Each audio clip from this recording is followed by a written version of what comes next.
अस्सलाम वालेकुम जी, मेरा नाम आमिर बिलाल है।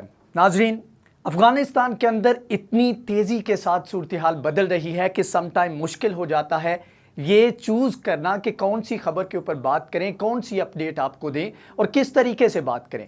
लेकिन आज की वीडियो में मैं कोशिश करूंगा कि एक ओवरऑल जो है एक बिगर पिक्चर अफ़गानिस्तान की बड़ी बड़ी जो अपडेट्स पिछले 24 घंटों के दौरान हुई हैं वो आपके सामने रखूं, ताकि आपको अंदाज़ा हो कि इस वक्त कितने बड़े लेवल के ऊपर तब्दीलियां आ रही हैं। सबसे पहले शुरू कर लेते हैं कि किस तरह अफगानिस्तान के अंदर जो बरतानिया था उसकी जानिब से मशवरे देना शुरू किए गए और उसने 2 दिन पहले ऐलान किया कि वो अपनी फोर्सेस को यहां पर एम्बेसीज की प्रोटेक्शन के लिए रखेगा। इसके बावजूद कि अफगानिस्तान के अंदर जो तालिबान हैं उनकी जानिब से गारंटी दी गई थी कि जो सफ़ीर हैं उनके ऊपर हम हाथ नहीं उठाएंगे बल्कि उनकी हम हिफाजत करेंगे। अब उसके बाद जी इनकी जानिब से मजीद मशवरे दिए गए, जी आप इस तरह करें तो अफगान फोर्सेस जो हैं इस तरह से तालिबान के ऊपर प्रेशर बिल्ड कर सकती हैं। लेकिन मसला ये है कि उसके बाद जब ठुकाई का सिलसिला शुरू हुआ तो इनके भी होश ठिकाने आए और बहुत बड़ा ऐलान किया गया है। और ये ऐलान उन तमाम तर लोगों के मुंह के ऊपर एक बड़ा थप्पड़ है जो इस चीज़ के ऊपर पाकिस्तान को तनकीद का निशाना बनाते हैं कि पाकिस्तान तालिबान के साथ अपने ताल्लुकात बेहतर क्यों कर रहा है। शाह महमूद कुरैशी की जानिब से एक बयान दिया गया, थोड़ी सी तारीफ की गई तालिबान की कि वो बहुत इंटेलिजेंट हैं, बहुत अच्छे से चीज़ों को डील करते हैं। तो हमारे इधर के लिबरल जो है चीखना शुरू हो गए कि देखें जी ये किस तरह से तालिबान के साथ की बात कर रहे हैं, बल्कि अफगान हुकूमत जो है उनके साथ की बात नहीं कर रहे।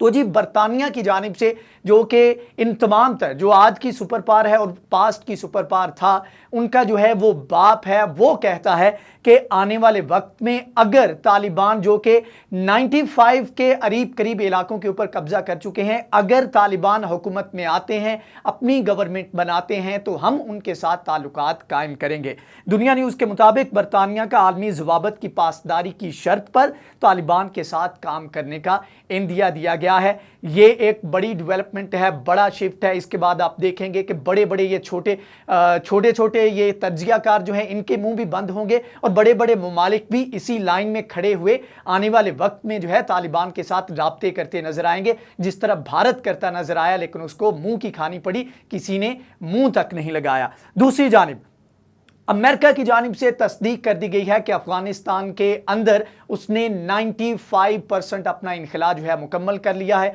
तमाम तर टेक्निकल जो इक्विपमेंट था उसको यहाँ से निकाल चुके हैं, थोड़ा बहुत जो रह गया है। अब 95 में से 5% आप अंदाज़ा कर सकते हैं कि कितना होगा। तो तमाम तर इनखला तकरीबन जो है वो मुकम्मल हो चुका है। अब यहाँ पर मसला जो आ रहा है वो ये है कि कुछ ममालिक और ख़ास तौर पर हमारा ब्रदर मुल्क जो है तुर्की, वो यहाँ पर रुकने के लिए वजिद है।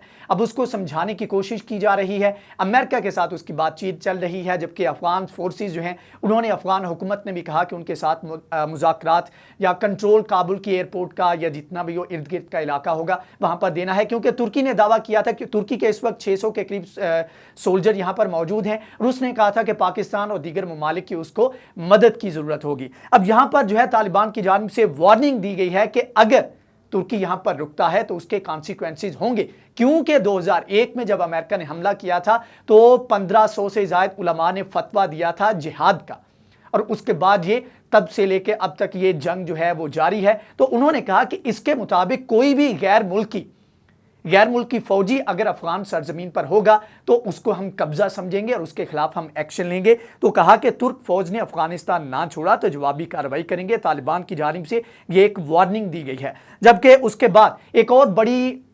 सर्कुलेट कर रही है वीडियो जिसके ऊपर तनकीद भी की जा रही है और उसको वेस्टर्न मीडिया, CNN और साथ में दीगर मीडिया जो है बड़ा नेगेटिव वे में पोर्ट्रेट कर रहा है। अब यहाँ पर जो खबर है वो बता दूं, उसके बाद अफगान तालिबान का जो मौक़िफ़ है वो आपके सामने रखता हूँ। इन्होंने कहा जी दुनिया न्यूज़ के मुताबिक तालिबान ने हथियार डालने वाले 22 अफगान कमांडोज को अंधाधुंध फायरिंग करके मार डाला और इसके ऊपर CNN ने पूरी रिपोर्ट बनाई, सारा कुछ जिस तरह वो प्रोपेगेंडा करते हैं वो किया। लेकिन यहां पर अफगान तालिबान का मौक़िफ़ क्या है? अफगान तालिबान ने उन तमाम तालिबान को तमाम जो फोर्सेस के अहलकार थे उनको जाने की इजाज़त दी, इवन के मुल्क छोड़ने की इजाज़त दी। जिन इलाकों के ऊपर कब्जा करते हैं वहां से उनको जाने की इजाज़त देते हैं, लेकिन किसी को कत्ल नहीं करते। लेकिन जो स्पेशल फोर्सेस हैं जो कि बाकायदा तौर पर तैयार की गई हैं अमेरिका के हाथों और स्पेशल दस्ते हैं, उनके खिलाफ जो है और ख़ास तौर पर जो पायलट्स हैं उनके खिलाफ नो टॉलरेंस की पॉलिसी जो है वो अपनाई बनाई हुई है। और इसी वजह से जब इस वीडियो के अंदर, वीडियो में नहीं दिखा सकता लेकिन यह है कि इसके अंदर जब सरेंडर का बोला गया तो उसके बाद फायर खोल दिया गया और 22 के करीब जो स्पेशल फोर्सेस के बंदे थे, कमांडोज जो थे, वो मारे गए हैं। अब ये इतना ज़्यादा प्रेशर बिल्ड किया जा रहा है, इतना ज़्यादा जो है वो कह लें कि फैंटी लगाई जा रही है कि अफगान हुकूमत जो है मजबूर हो गई है कि वो तालिबान के साथ जो है वो एक मेज़ पर बैठकर कोई इसका कंक्लूजन निकालें। और मैंने आपको बताया था कि अफगान तालिबान जो है उनकी स्ट्रेटजी ही ये है कि उन्होंने प्रेशर बिल्ड करना है और वो नहीं चाहते कि इन बड़े इलाकों के ऊपर जो दारुल हुकूमत है मुख्तलिफ सूबों के, और मेन दारुल हुकूमत जो है अफगानिस्तान के, उसके ऊपर बाई फोर्स कब्जा करें। वो चाहते ये हैं कि इतना प्रेशर बिल्ड किया जाए कि मजबूर कर दिया जाए अफगान हुकूमत को कि वो उनके साथ मुज़ाकरात करने को तैयार हो जाएं। बड़ी खबर यह है कि इस हफ्ते अफगान हुकूमत फाइनली तैयार हो गई है कि वो मुज़ाकरात करेगी तालिबान के साथ। कहां पर? दोहा के अंदर, कतर के अंदर, जहां पर अमेरिका के साथ ये पीस डील जो थी वो साइन की गई थी। तो ये एक बड़ी खबर आप कह सकते हैं, बड़ी डेवलपमेंट आप इसको कह सकते हैं कि जिसमें अफगान तालिबान ने बिलाखिर जिस स्ट्रेटजी के तहत वो यहां पर काम करना चाह रहे थे, सिविल वार से इस मुल्क को बचाना चाह रहे थे, उस स्ट्रेटजी में वो कामयाब होते हमें दिखाई देते हैं। और आने वाले दिनों में ये प्रेशर मजीद बिल्ड होता जाएगा। एक और बड़ी डेवलपमेंट है जिसके ऊपर मैं आपको बताऊंगा कि किस तरह भारत का मुंह टूटा है और भारत की अरबों डॉलर की इन्वेस्टमेंट तो गई ही गई। जो पाकिस्तान के अंदर वो सारी इन्फ्लेशन जो कर रहा था, पाकिस्तान के अंदर मुदाखलत करता था, आए दिन धमाके होते थे, उनका रास्ता भी बंद हो गया है। ये रास्ता किस तरह बंद हुआ है, अगली वीडियो में इसके ऊपर जो है डिटेल में बात करेंगे। बहरहाल इस वीडियो से फिल वक्त के लिए इतना ही। अगर ये वीडियो आपको पसंद आई है तो इसको लाइक करें, शेयर करें, हमारे चैनल को सब्सक्राइब करें। नेक्स्ट वीडियो में हाजिर होंगे, तब तक के लिए अल्लाह हाफिज़।